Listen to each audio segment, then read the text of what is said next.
ஓம் நம சிவாய. பூத பூத பூதேஸ்வராய, யோக யோக யோகேஸ்வராய, கால கால காலேஸ்வராய, சிவ சிவ சர்வேஸ்வராய, சம்போ சம்போ மகாதேவாய. ஓம் நம சிவாய.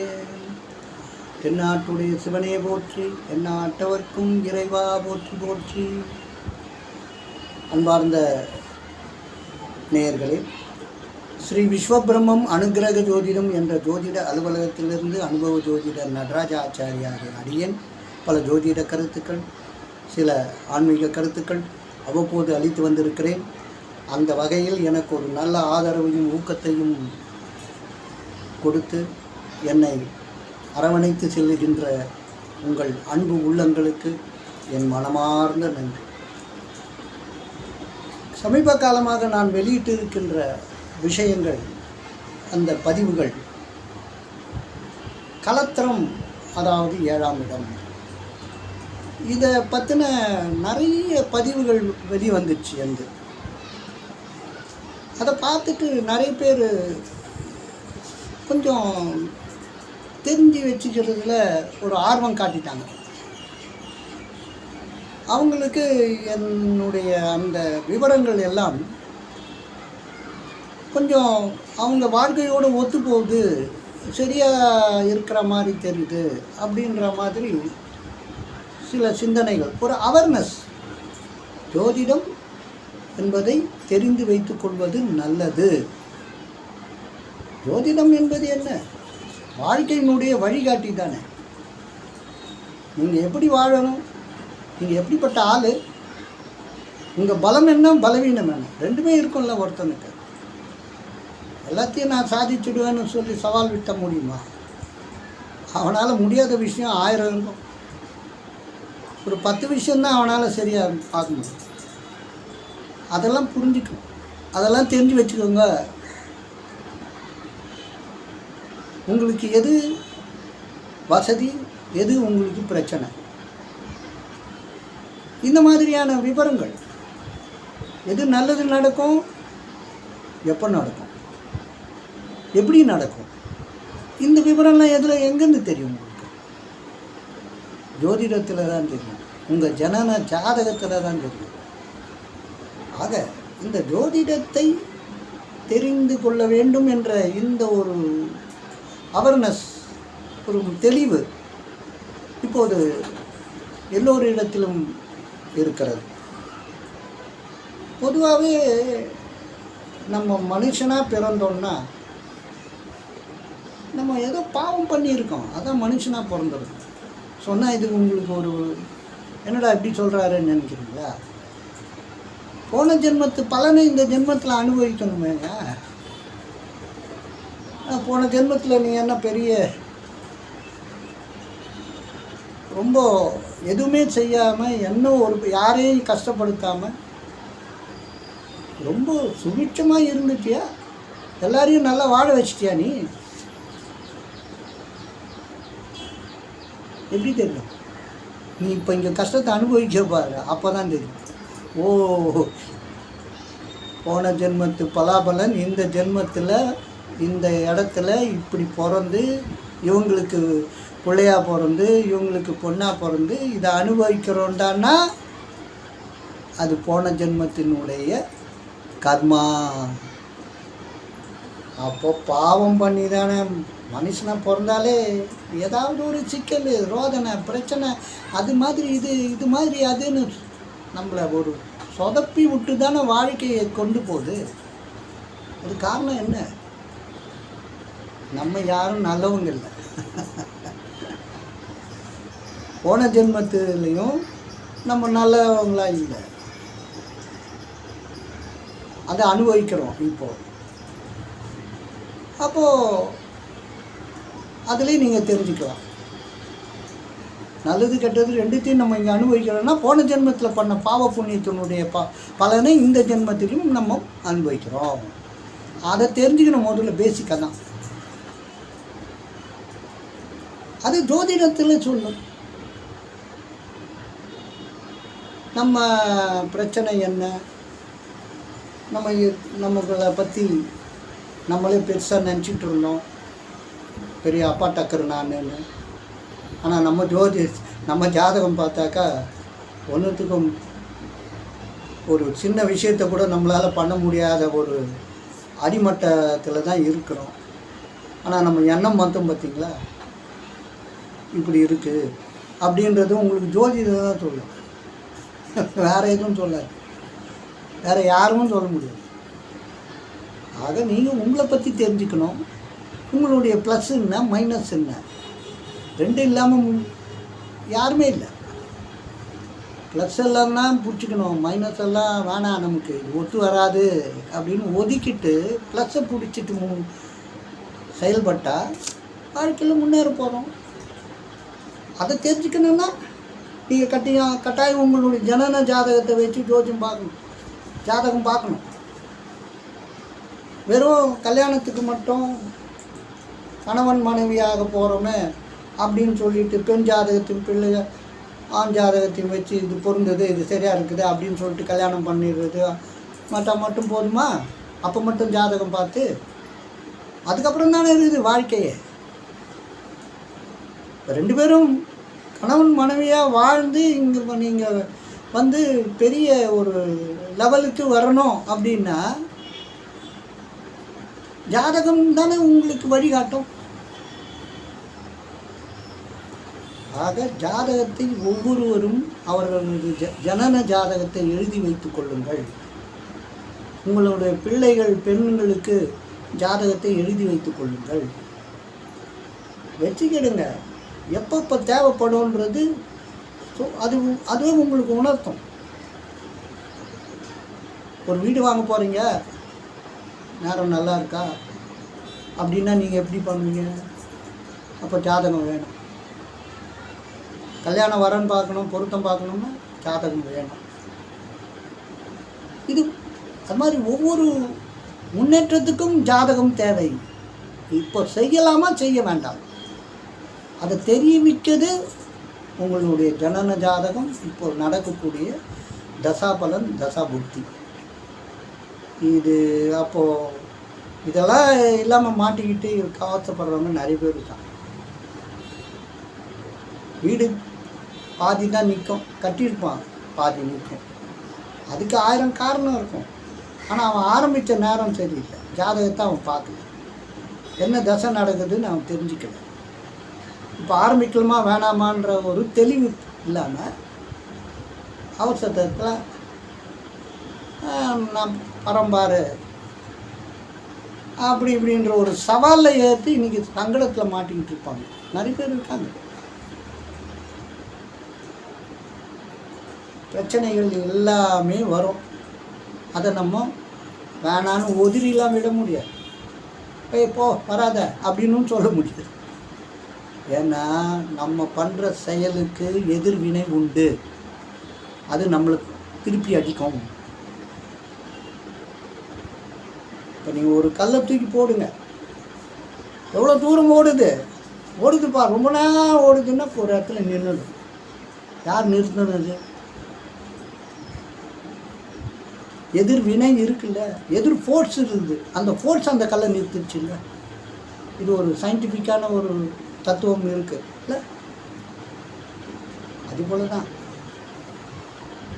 உங்களுடைய வினைகள், நீங்கள் என்ன பண்ணீங்க, நல்லது கெட்டது எல்லாத்துக்குமே திரும்பும்போது கஷ்டம். அது எப்படி திரும்புதுன்னா கொஞ்சம் விஸ்வரூபம் எடுத்து திரும்புது. நீங்கள் இவ்வளோண்டு கல்லை எடுத்து அடிச்சிங்க, அது பெரிய பாறாங்கல்லாம் திரும்பி வருது. என்னடா நம்ம இவ்வளோண்டு கல் தானே தூக்கி போட்டோம், இது என்னடா அது? அப்படி தான். ஏன்னா சந்தோஷங்கள் சேர்ந்து வருவதில்லை, கஷ்டங்கள் தனித்து வருவதில்லை. அப்போ கஷ்டம் என்ன இது, எல்லா பிரச்சனையும் ஒன்றா சேர்த்துக்கிட்டு சின்னது பெருசாகி மொத்தமாக சேர்த்து லைன் கட்டி நிற்கும். 1 2 3 4 5 உன் வேலை முடிஞ்சிட்டு அடுத்தது என் வேலை. அவனை இப்படி கஷ்டப்படுத்திட்டியா, அந்த உன்னுடைய வேலை முடிஞ்சிச்சு, இப்போ 2வது என் டியூட்டி. ஒரு கிரகமும் வந்து நின்று அவன் வேலையை காமிச்சு. அதனால தான் ஜாதகத்தை பாருங்கள், எப்போ என்ன காலம் எப்படி நமக்கு நடக்குது என்ன பண்ணுறது. பிஸ்னஸ் பண்ணுறவங்க மாதம் ஜாதகத்தை பார்த்துக்கோங்க. இது என்னுடைய அட்வைஸ். ஒரு பிஸ்னஸில் இருக்கீங்களா, நீங்கள் மாதம் ஜாதகத்தை பார்த்துங்க. உங்களுடைய ஜனன ஜாதகம் அன்றைய மாதத்தினுடைய அந்த மாதத்தில் எப்படி வருது ஜாதகத்தினுடைய அமைப்பு கண்டிப்பாக பாருங்கள். போன வருஷம் நல்ல லாபம், போன மாதம் நல்ல லாபம், அதே மாதிரி இருக்கும்னு நினைக்காதீங்க. கிரக நிலைகள் மாற மாற இங்கேயும் அப் அண்ட் டவுன் இருக்கும். அதெல்லாம் யோசிக்கணும். அதனால் ஜாதகத்தை நீங்கள் அடிக்கடி உங்களுடைய பிரச்சனைகள் வரும்போது மட்டும்தான் பார்க்கணும்னு அவசியம் இல்லை. வருமா, வர்றதுக்கு முன்னாலேயும் பார்த்துக்கிறது நல்லது. ஆக இப்போது நான் வெளியிடுகின்ற எல்லா பதிவுகளும் இந்த வாழ்க்கை, 7ஆம் இடம் தானே, கணவன் மனைவி, அந்த பற்றின விஷயங்களில் தான் சமீப காலமாக நான் வெளியிட்டிருக்கேன்.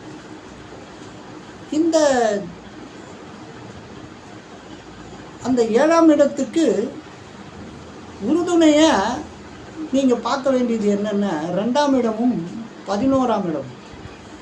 ஆக 2, 7, 11 இந்த 3 இடங்களும், இந்த 3 இடங்களுக்குனுடைய அதிபதியும் உங்கள் லக்னத்துக்கு கரெக்டாக நல்லவங்களாக இருந்துட்டா சூப்பருங்க. நீங்கள் வாழ்க்கையில் படிப்படியாக எது செஞ்சாலும் சக்ஸஸ் தான். எல்லாத்துக்கும் எந்த முட்டுக்கட்டை வந்தாலும் அதெல்லாம் ஜஸ்ட் லைக் தட் அப்படின்னு தூக்கி போட்டு போயினே இருப்பீங்க. ஆனால் இந்த 2, 7, 11 சிக்கல் இருந்துச்சுன்னா அங்கங்கே முட்டிக்கணும், மோதிக்கணும். அப்போது என்னங்க இப்படி தானா? இப்போ வாழ்க்கையில் நம்ம முட்டிக்கணும் மோதிக்கிறவங்க அப்படியே தான் மோதிப்பாங்களா, அப்படியே தான் இருப்பாங்களா? அப்படி இல்லை. அதுக்கு தான் ஜாதகத்தை பார்க்கணும். 2 கூடையவன் எப்படி இருக்கான் உங்கள் ஜாதகத்தில், 7 கூடையவன் எப்படி இருக்கான், 11ஆம் அதிபதி அந்த 11 கூடையவன் எப்படி இருக்கான். இவன் பாபகிரகங்களோடு சம்பந்தம் பெறாமல், ஆரியத்திலே மறையாமல், சுபகிரகங்களின் பார்வையை பெற்று நல்ல நிலையில் இருக்கிறானா? அப்படி இருந்தால் தாங்க உங்களுக்கு எல்லாமே காலகாலத்தில் கரெக்டாக நடக்கும். இந்த 7ஆம் இடம் என்பது வாழ்க்கை, கணவன் மனைவி, கல்யாணத்துக்கு உண்டான வழியை காட்டுற இந்த 7ஆம் இடம் பிரச்சனை இருக்குதுன்னு வச்சுக்கோங்க. இதுக்கு முன்னால் நான் கொடுத்த ஒரு பதிவில் 7ல் இந்த 9 கிரகங்களினுடைய ஒன்று சொன்னேன். சூரியன் இருந்தால் எப்படி, சந்திரன் இருந்தால் எப்படி, செவ்வாய் இருந்தால் எப்படி, புதன் இருந்தால் எப்படி, குரு இருந்தால் எப்படி, சுக்கிரன் இருந்தால் எப்படி, ராகு கேது இருந்தால் எப்படி, ஏன் இன்னொன்று மாந்தின்னு ஒன்று இருக்காரு. அவரும் சில நேரங்களில் 7ஆம் இடத்துல உக்காந்துட்டு வேலை காட்ட ஆரம்பித்தார். ஆனால் அவருக்கு எந்த தசையும் கிடையாது. ஆனாலும் 7ஆம் இடத்துல மாந்தி இருந்தாருன்னா அதில் சில சிக்கல் இப்படி இருக்குது. ஆனால் இது எல்லாத்துக்கும் பரிகாரமும் கடவுள் சொல்லியிருக்கார். ஜோதிடத்தில் பரிகாரங்களும் இருக்குது. அந்த பரிகாரத்தை பண்ணிட்டு நம்ம காரியத்தில் இறங்கணும்னா தலைக்கு வந்தது தலைப்பாவோடு போயிடும். தலைக்கே வராதுன்னு சொல்ல முடியாது. ஏன்னா அது நம்ம கர்மா. நீங்கள் வாங்கி வந்த வரோம். ஆனால் தலையில் விழுந்த ஆபத்து. பரிகாரம் செய்வதால் தோலில் விழுந்துடும். தலைப்பாவோடு போச்சு நான் நீங்கள் சொல்லுவோம். தலையில் விழுந்து தோலில் விழுந்தால் ஓரளவுக்கு தப்பிச்ச மாதிரி தான். அதுதான் பரிகாரத்தினுடைய பயன் என்னடானா இதுதான். ஆக ஜாதகங்களை பார்த்து கொள்ளுங்கள், அப்போ தான் நல்லது. நீங்கள் ஜாதகத்தை எழுதலைன்னா இப்போ எழுதிடுங்க. எழுதி வச்சுக்கிட்டு ஜாதகத்தை பார்த்து அதன்படி நடங்க. தெய்வம் வந்து எப்படி செய்யுதுன்னா இந்த கிரகங்களை வச்சு தான் உங்களை பந்தாடுது. ஒவ்வொரு கிரகத்துக்கும் ஒரு ஒரு இலாக்கா உண்டு, ப்ரொஃபைல் போட்டு தள்ளிட்டான். சூரியனா நீ இது, நீ தகப்பனை பற்றி சொல்லு, முன்னோர்களை பற்றி சொல்லு. அரசாங்கம் என்ற அந்த ராஜகிரகம் ஆச்சு அவர் இவ்வளவும் சொல்லிட்டு அவர் எப்படிப்பட்டவர்னா அசுப கிரகம்ட்டார். சந்திரன் வளர்பிறை சந்திரனாக இருந்தால் அவர் சுபர், தேய்பிறை சந்திரனாக இருந்தால் அவரும் கெட்டவர், அசுபர். அவர் யார்? அம்மா தாயை பற்றி சொல்கிறது, அன்றாட லைஃப்பை பற்றி சொல்கிறது. இப்படி ஒவ்வொரு கிரகத்துக்கும் இதை சொல்லணும்னா இன்னொரு பதிவு வேணும். இப்படி ஒவ்வொரு கிரகத்துக்கும் ஒரு ஒரு இலாக்காவை கொடுத்து அந்த வேலையை அவங்க பார்த்துட்ருக்காங்க. எப்படி finance minister, education minister, home minister, இப்படி ஒவ்வொரு இலாக்கா இருக்குது இல்லையா? அவங்கவுங்க அந்தந்த துறையை கவனிங்க அப்படின்னு சொல்கிற மாதிரி தான் இறைவன் இந்த 9 கிரகங்களுக்கும் அவங்கவுங்களுக்கு ஒரு ஒரு ப்ரொஃபைலை கொடுத்து ஒவ்வொரு இலாக்காவை கொடுத்து அதை தான் நீ பார்ப்பா, இவனுடைய கணக்கு எப்படி இருக்கு, எப்போ இவன் முன்னேறணும், எப்போ இவன் கீழே விழணும், யாரு கூட சம்பந்தம் வச்சுக்கணும், யாரை இவன் பண்ணணும், இவன் எப்படிப்பட்ட ஆள், இதையெல்லாம் நீ கணக்கு போட்டு அந்தந்த காலகட்டத்தில் அதை நீ செஞ்சு முடி, அதை முடிக்கிறது உன் வேலை அப்படின்னு சொல்லி கொடுத்துட்டாரு. கடவுளும் சொன்னது இந்த 9 கிரகங்களும் ஏற்றுக்கிட்டு நம்மளை மனிதர்களாக பிறகு எல்லா உயிரினத்துக்கும் தான். மனுஷங்களுக்கு நம்ம தெரியுது, உயிரினங்களுக்கு அது தெரியாது. உயிரினங்களுக்கெல்லாம் என்ன தெரியும்? சாப்பிட்ணும், தூங்கணும், இனப்பெருக்கம் பண்ணணும், இது 3 தவிர ஒன்றும் தெரியாது. ஆனால் மனுஷன் அப்படி இருக்க முடியுமா? மனுஷனுக்கு 6 அறிவுன்னு ஒன்று, ஒரு எக்ஸ்ட்ரா ஏதோ ஒரு அறிவு கொடுத்துருக்குறோன்னு நம்மலாம் சொல்லிக்கிறோம்ல. அப்போ 6 அறிவு நமக்கு இருக்குதா அப்படின்னு நீங்கள் கொஞ்சம் யோசிச்சு பாருங்கள், உங்களுக்கு குழப்பம் என்னடா. ஏன்னா நாய்க்கு இருக்கிற அறிவு கூட நமக்கு இல்லாமல் இருக்கும் சில நேரத்தில்.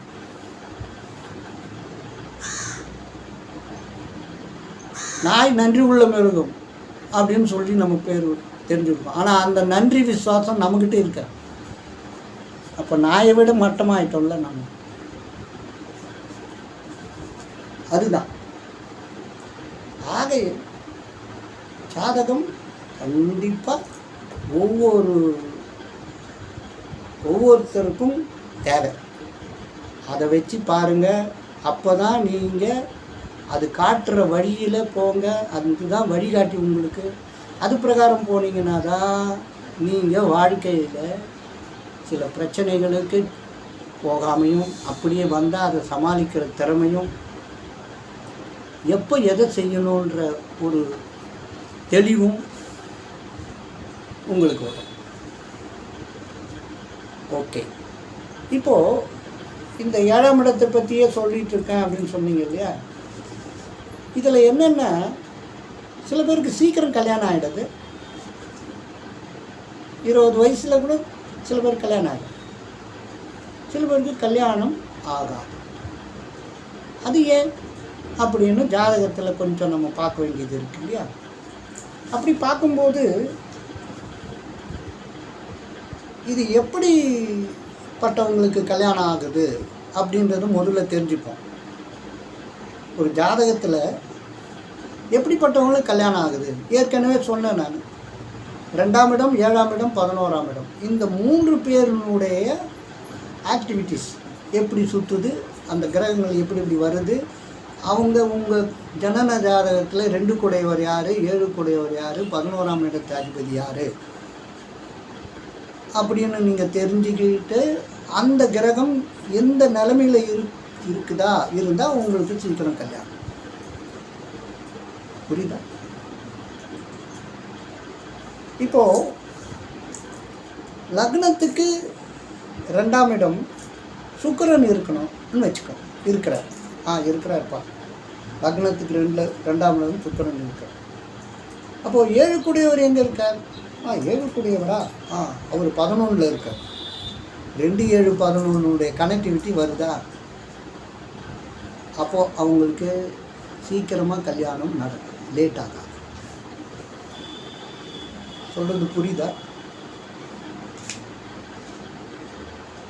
சில நேரங்களில் பார்த்தீங்கன்னா 2ஆம் அதிபதி 11ல் இருப்பார்,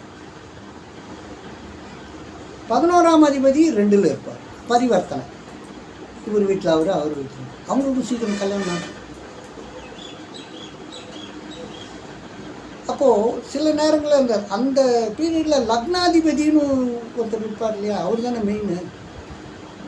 அவர் 10ஆம் இடத்துல வரும்போது அது எப்படி கல்யாணம் பண்ணாங்கன்னே தெரியாது, 10 பைசா கூட கையில் இருக்காதுன்னுவாங்க. ஆனால் நேரமும் காலமும் சரியாக வந்துட்டு கல்யாணம் ஆகிடும். எப்படியாவது பணத்தை போட்டு போய் யாராவது பணத்தை கொடுத்துருவாங்க. ஏதோ ஒரு வகையில் அந்த நேரம் மிஸ் பண்ணாமல் நம்ம அந்த சூட்சுமத்தை உணர்ந்து போயிட்டோம்னாக்கா அது பெண்ணாக இருந்தாலும் ஆணாக இருந்தாலும் கல்யாணம் ஆகிடும். எப்பவுமே நமக்கு எந்த காலகட்டம் எப்படி இருக்குன்றதை நீங்கள் ஜோதிடம் வாயிலாக உங்கள் அந்த சூட்சுமத்தை நீங்கள் புரிந்து கொள்ள வேண்டும். அது புரியலை அந்த சூட்சுமம், அப்போ தான் உங்களுக்கு அந்த அது மாதிரி அதிர்ஷ்ட தேவதை கருவை தட்டுறான்னு சொல்லுவாங்க பார்த்தீங்களா, அதுதான் சூட்சுமம். நீங்கள் நினச்சிக்கினீங்கன்னா அதுக்காக ஒரு பச்சை புடவை கட்டிக்கிட்டு ஒரு அம்மா வீட்டை கை தட்டுவாங்க நீங்கள் எதிர்பார்க்கறது இல்லை. சூட்சமமான விஷயம்ன்றது உங்கள் ஜாதகத்து நேரத்தில் தான் இருக்கு. உங்களுக்கு நடக்கிற தசாபலன், உங்களுக்கு நடக்கிற அந்த விஷயங்கள் எல்லாமே அந்த காலகட்டம் வந்துச்சுன்னு நிற்காது. அது கண்டிப்பாக வாழ்க்கையில் நல்லது நடந்துடும். நல்லது நடக்கிறதுக்கு இந்த கல்யாண விஷயத்தை மட்டும் நான் இப்போ சொல்லிகிட்டு இருக்கேன். கல்யாணம் நடந்துடும். இப்போது ராசிக்கு 7ல் சூரியன் இருக்கார். அப்படி சூரியன் ராசிக்கு 7 உங்களுக்கு ஜனன காலத்தில் எப்போ இருந்தாரோ விட்டுருங்க, எங்கே இருக்கார் அவர் 7ல் இருந்தால் அது தொல்லை வேறு, தாமத திருமணம். ஆனால் இப்போது கோச்சார பிரகாரம் மாதத்துக்கு ஒரு வீடு மாறி மாறி வராரா சூரியன். அப்படி மாறி மாறி வரும்போது உங்களுடைய ராசிக்கு 7ஆம் இடத்திலே சூரியன் வராரான்னு பாருங்கள். அப்படி சூரியன் வரும்போது அந்த 7 கூடையவனுடைய ஆள் யாருன்னு பாருங்கள். அவரோட சுக்கிரன் கனெக்டிவிட்டி ஆனார்னா, இப்போது அதாவது 7ல் சூரியன் கோச்சார பிரகாரம் வரும் காலகட்டத்தில் அந்த 7 கூடையவன் யாரோ அவன் அந்த கிரகம் சுக்கிரனோடு கனெக்ட் ஆகணும். இது ஒரு ரூலு. அப்போ தான் கல்யாணம் நடக்கும். கல்யாணம் எப்போ நடக்கும், ஏன் நடக்கலை? இவ்வளோ ஜாதகம் பார்த்தேன், 1 வருஷம் பார்த்தேன், 2 வருஷம் பார்த்தேன், ஒரு ஜாதகமும் செட் ஆகலை அப்படின்னா அதுதான் இந்த ரூல் பிரகாரம் வரும்போது நிச்சயமாக கல்யாணம் நடந்துகிட்ருக்கோம். உங்களுக்கு நீங்கள் எப்போ கல்யாணம் ஆச்சுன்னும் போது அந்த கல்யாணம் நடந்த அந்த நாளினுடைய ஜாதகத்தை எடுத்து பாருங்கள். அப்போ இந்த மாதிரியான ஒரு கனெக்டிவிட்டி இருந்ததுனால தான் ஆச்சுன்னு நீங்கள் உணர முடியும். அடுத்தது இன்னொரு விஷயம் என்னென்னா, இப்போ அதே போல் சுக்கிரன் உங்கள் ராசிக்கு 2ஆம் இடத்துல வர்றாருன்னு வச்சுக்கோங்க. ஏன்னா அவன் தானே கலத்திரக்காரகன், கடவுள் கொடுத்த இலாக்காக அதுதானே கலத்திரம், கணவன் மனைவி. அந்த கலத்திரக்காரகன் உங்கள் ஜாதகத்துக்கு 2ஆம் இடத்துல வர்றாருன்னா பாருங்கள், உங்களுடைய ராசிக்கு 2ஆம் இடத்துல சுக்கிரன் இருக்கிறார் அப்படின்னு பார்த்துக்கிட்டீங்கன்னா, அப்போது அந்த 2க்கு உடைய அதிபதி ஒருத்தர் இருப்பார்ல, அவர் செவ்வாயோட கனெக்டிவிட்டி ஆகுனா இதெல்லாம் ஒரு ரூல்ஸு. அது மாதிரி ஆகும், சில பேர் ஆகாமல் போகும். ஆனால் எப்படிப்பா இது செவ்வாய் கனெக்டிவிட்டி ஆகுனா நீங்கள் சொல்கிறீங்க, செவ்வாய் அந்த இடத்துல கனெக்டிவிட்டி ஆகலையே, அந்த 7 கூடையவன் 2 கூடையவன் இப்படியெல்லாம் சொல்கிறீங்களே, இந்த குழப்பம்லாம் இருக்குன்னா அதுதான் ஜாதகத்தை பார்த்து. இப்போது நீங்கள் சுக்கிரன் 2ஆம் இடத்துல வந்துட்டார், உங்களுடைய ராசிக்கு 2ஆம் இடத்துல வந்துட்டார். ஆனால் 2 கூடையவர் வேறு ஏதாவது ஒரு இடத்துல இருப்பார்ல. அந்த 2 கூடையவர் என்ன பண்ணுறாருன்னா அவர் செவ்வாயோட கனெக்டிவிட்டி ஆகிறாரான்னு பார்க்கணும். செவ்வாயோட கனெக்டிவிட்டின்னா எப்படி? செவ்வாய் பார்வை யாருக்கு? அந்த 2ல் வந்துட்டு அது கூட சேர்ந்த அந்த 2 கூடையவரை, 2ல் சுக்கிரன் இருக்கணும், 2 கூடையவர் செவ்வாயோட கனெக்ட் ஆகும். எப்படி கனெக்ட் ஆகுறதுன்னா, நீங்கள் என்னமோ கனெக்ட் ஆகுதுன்னா எப்படின்னு இன்னொன்னுமோ நினச்சி போகிறீங்க. பார்வை செவ்வாய்க்கு 4, 7, 8 பார்வை இருக்குது. அப்போது அவர் பார்க்குறாரா அந்த 2 கூடையவரை? சுக்கிரன் 2ல் உக்காந்துட்டான், 2 கூடையவரை செவ்வாய் பார்க்குறாரா? இல்லைங்க, பார்க்கலங்க. அப்போ கனெக்ட் ஆகலை அப்படின்னா அதுக்கும் இன்னொரு சூற்றம் ஒன்று இருக்குது. அந்த 2 கூடையவர் யாருடைய சாரம் வாங்குறாரு? செவ்வாயினுடைய சாரம் வாங்குறாரா? அதாவது மிருகசீரிஷம், சித்திரை, அவிட்டம், இந்த சாரங்களை அந்த 2 கூடையவர் வாங்குறாரா? 7ஆம் இடத்துல 7 கூடையவர் எங்கே இருக்காரோ பார்த்து அந்த 7 கூடையவர் செவ்வாயோடு சேரலை பார்க்கலன்னா கூட அந்த சாராப்பலன், அந்த செவ்வாயினுடைய சாராப்பலனை அந்த 2 கூடையவர் வாங்கினார் என்றால் உங்களுக்கு 22 வயசு 23 வயசுலேயே கல்யாணம் ஆகும். அந்த பீரியடில் வந்தால். அடுத்தது இன்னொன்று இருக்குது. இப்போது 7ஆம் பாவம் எந்த ராசின்னு பார்த்துக்கோங்க. உங்களுடைய லக்னத்துக்கு 7ஆம் பாவம் எந்த ராசி, அந்த ராசிக்கு நீங்கள் அம்சக்கட்டத்துக்கு போய் பாருங்கள். அந்த ராசிக்கு அம்சக்கட்டத்திலேயே லக்னாதிபதி இருக்காருன்னு வச்சுக்கோங்க. இந்த லக்னாதிபதி, இந்த ராசியில் இருக்கிற லக்னாதிபதி அந்த அம்சக்கட்டத்திலே அந்த 7ஆம் ராசி எதுவோ அந்த ராசியில் இந்த லக்னாதிபதி அம்சக்கட்டத்தில் வீற்றிருப்பாரையானால் ஒன்று. அதே நேரத்தில் 7ஆம் பாவாதிபதி 12ஆம் இட பாவத்தில் இருந்தால், 7 கூடையவன் 12ஆம் இடத்திலே இருந்தால் அவருக்கு கூட 23, 24 வயசில் கல்யாணம். அம்சக்கட்டத்திலையும் இதை கொஞ்சம் கனெக்ட் பண்ண வேண்டியது இருக்குது. அப்படி பார்க்கும்போது சீக்கிரமாக கல்யாணம். சரிங்க, இது மாதிரி இருக்குல்ல. இப்போது எனக்கு சுக்கிரன் 5ல் இருக்குது, ராகு 4ல் தான் இருக்குது. அப்படி அதனால் சுகஸ்தானத்தில் ஒரு ராகு, பூர்வ புண்ணியஸ்தானத்தில் சுக்கிரன் இப்படி இருக்குதுங்க அப்படின்னா நிச்சயமாக உங்களுக்கு கல்யாணம் கொஞ்சம் லேட்டு தான். அது எவ்வளோ நாள்? 30 வயசை தாண்டும். பொதுவாக 4ல் ராகு இருந்தாலே கொஞ்சம் சிரமம், அது பார்த்துக்கங்க. அப்போது என்ன கல்யாணம் ஆகலை இவ்வளோ பார்த்தேன் கொண்டான்னா, ஆமாம். ஏன்னா அது கோச்சாரப்படி அவர் வரணும். 5ல் உங்களுக்கு ஜனன ஜாதகத்தில் 5ல் சுக்கிரன் இருந்து 4ல் ராகு இருந்து 4, 5 ரெண்டுமே அதில் யாரும் சுபகிரகம் பார்வையோ இதுவோ இல்லை அப்படின்னு ஒரு விஷயம் நடந்தால் நிச்சயமாக உங்களுக்கு 30 வயசை தாண்ட வச்சிடும்.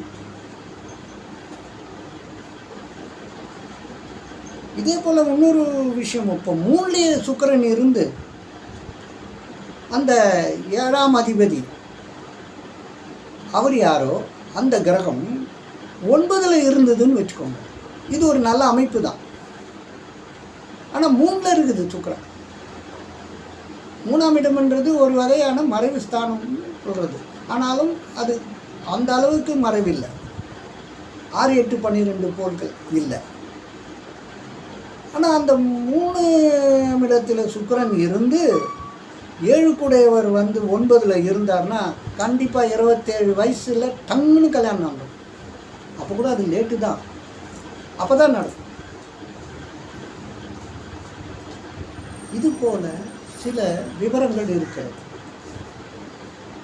நமக்கு கல்யாணம் ஏன் ஆகலைன்னா நீங்கள் வெயிட் பண்ணணும். எப்படி வெயிட் பண்ணணும்? இந்த கிரகங்களுடைய தாக்கங்கள் இந்த அளவில் வரும்போது கல்யாணம் நடக்கும். அந்த சான்ஸை நீங்கள் மிஸ் பண்ணுறீங்க. 23 வயசு 22 வயசில் வந்திருக்கோம். அதை நீங்கள் மிஸ் பண்ணிட்டதுனால அந்த சான்ஸ் போச்சு. அதனால தான் லேட்டாக கல்யாணம் ஆகுது. உங்களால் காலகாலத்தில் நீங்கள் கல்யாணம் பண்ணிக்க வைக்கிறதுக்கு பொண்ணும் ரெடியாக இருக்கணும், பையனும் ரெடியாக இருக்கணும், நீங்களும் ரெடியாக இருக்கணும். ஐயோ, இப்போ தாங்க அவன் படிச்சுட்டு இருக்கான், இப்போ தாங்க வேலைக்கே போயிட்டு இருக்கான், அவன் இப்போ தாங்க இப்படி இருக்கான், பொண்ணு இப்போ தான் படிப்பு முடிச்சிருக்கு, இதுக்கு இப்போ எதுக்கு கல்யாணம்? எப்படியும் இன்னும் படித்தே அந்தமா வேலைக்கெலாம் போன பிற்பாடு தான் கல்யாணம்னுவீங்க. ஆனால் கல்யாண யோகம் அந்த டைமை அது கனெக்ட் ஆகி மிஸ் ஆகி போயிடும். இப்போ அது மாதிரியும் பெரியவர்களும் சரி இப்படி ஒரு சூழ்நிலையில் அதை தவற விட்டுடுறாங்க. அதனால் என்ன ஆகிடுது? கல்யாண டைமு, கல்யாண யோகம், கல்யாண நேரம் தள்ளி போகுது. திருப்பி உங்களுக்கு அதே மாதிரியான சூழ்நிலையிலும் வேறு மாதிரி சூழ்நிலை வரணுன்னாலும் டைம் எடுக்கும்ல. அதுக்கப்புறம் சொல்கிறீங்க, ஐயோ 25 வயசு ஆச்சு பொண்ணுக்கு, நான் இன்னும் கல்யாணமே பண்ணுவேன். 22 வயசுலேயே ஒரு யோகம் வந்தது.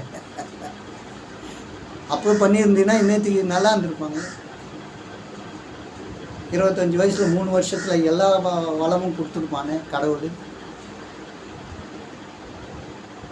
அதுதான் நம்ம இந்த ஜாதக ரீதியாக எப்போ கல்யாணம் பண்ணணும் பொண்ணுக்கோ இல்லை பிள்ளைக்கோ, மற்ற விஷயத்தை நம்ம பார்க்குறதுனால இதை நம்ம கோட்டை விட்டுருவோம். நம்ம ஒரு ஸ்கேல் வச்சுட்டோமே, பையன்னா 30 வயசு,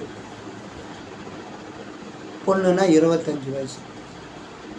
இப்போ நீங்கள் இது மாதிரி பார்க்கும்போது என்ன ஆகிடுது?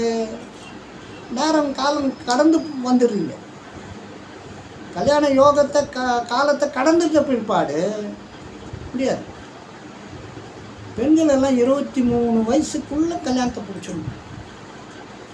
ஆண்களுக்கு 25 வயசுக்குள்ளே கல்யாணத்தை பிடிச்சிடணும். பாருங்கள், அவங்க ரொம்ப நல்லா இருப்பாங்க. காலாகாலத்தில் அவங்களுக்கு கடவுள் என்னென்ன கொடுக்க வேண்டியமோ அதெல்லாம் கொடுத்து அவனை மேன்மேலும் முன்னேற்றி பெரிய ஆளாக்கி உங்கள் முன்னாலேயும் சரி, உங்கள் மற்றவங்க உங்களுடைய சொந்தக்காரங்க உறவினர் உற்றார் எல்லாரும் முன்னாலேயும் அவன் பெரிய ஆளாக வாங்கி காமிப்பான், வாழ்ந்து காட்டுவான். ஏன்னா அந்த வேகம் இது, அந்த நேரம் காலம் அவனை வந்து ஒவ்வொரு விஷயத்திலும் முன்னேற்றி விடும். உறுதியாக அவன் ஸ்ட்ராங்காக சாதித்து காட்டுவான். ஆகவே நீங்கள் ஜாதகத்தை பார்த்து கொள்ளுங்கள். எந்த காலகட்டத்தில் கல்யாணம் பண்ணணும்? அந்த காலத்தில் பார்த்தீங்கன்னா பொண்ணு ஏஜ் அட்டன் பண்ண உடனே ஜாதகத்தை பார்த்துருவாங்க. ஜாதகத்தை பார்த்த உடனே இது எப்போ நடக்கும், என்ன நடக்கும்னு சொல்லி அந்த காலத்தில் 18 வயசு 19 வயசு 20 வயசு தாண்ட விட்டதே இல்லை. அப்போது அவங்க தேர்ந்தெடுக்கிற பையன் எவ்வளோ இருப்பான்னா 21 வயசில் எனக்கு கல்யாணம் ஆயிடுச்சுப்பான்னு சொல்லுவோம். என்னப்பா இது 21 வயசில் கல்யாணம் ஆயிடுச்சா? ஆமாம். இப்போ ஒன்றும் இல்லை, இப்போது மணமகனை வச்சுக்கிட்டு பார்க்குற பெற்றோர்கள் நீங்கள் எந்த வயசில் கல்யாணம் பண்ணியிருப்பீங்க? நீங்கள் பாருங்கள், உங்கள் மனைவிக்கு எத்தனை வயசில் கல்யாணம் பண்ணிக்கிட்டாங்க உங்கள்கிட்ட? உங்களுக்கு அவங்களுக்கும் வயசு வித்தியாசம் எந்த காலகட்டத்தில் எந்த வயசில் கல்யாணம் ஆச்சு நீங்கள் கணக்கு போட்டிங்கன்னா நிச்சயமாக நீங்கள் 20, 21 இருப்பீங்க. பல பேர் அப்படி தான். பெண்ணுக்கு பார்த்தீங்கன்னா 18, 19, 20க்கு வந்துருக்க மாட்டாங்க. அவங்களாம் பாருங்கள், இன்னைக்கு அவங்களுக்கு 25 வயசு பையன் ஹெல்ப் பண்ணுறான். அந்த கல்யாணம் பண்ணிக்கிட்டவங்களுக்கு அவனும் முன்னேறி நல்ல ஒரு பொசிஷனுக்கு வர வைக்கிறதுக்கு இவங்களுக்கு அந்த பலம் இருக்குது, வயசு இருக்குது, கஷ்டப்படக்கூடிய வாய்ப்பு இருக்குது.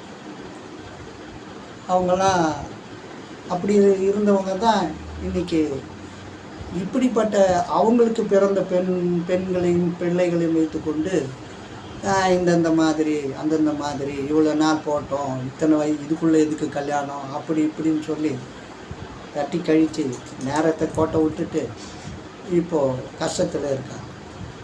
ஆகவே ஜாதகத்தை பார்த்துருங்கள். நீங்கள் உடனடியாக எப்படி இருக்கும் எந்த காலத்தில் கல்யாணம் பண்ணணும், அவ்வளோதான். அதில் நீங்கள் எந்த காம்ப்ரமைஸும் வச்சுக்காதீங்க.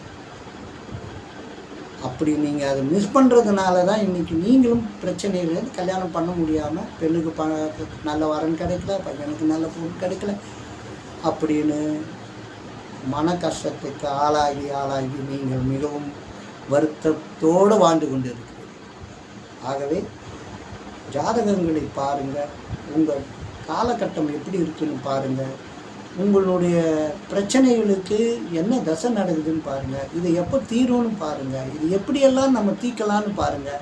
இது போல் எல்லா விவரங்களையும் நீங்கள் உங்கள் ஜனன ஜாதகத்தை எழுதி வைத்து கொண்டு பார்க்கும்போது தான் இவையெல்லாம் ஒன்றொன்றாக புலப்படும், உங்களுக்கு தெரிய வரும். அதன்படி நீங்கள் வாழக்கூடிய ஒரு நல்ல ஒரு வழியை இந்த ஜோதிடம் காட்டும். நன்றி, நமஸ்காரம்.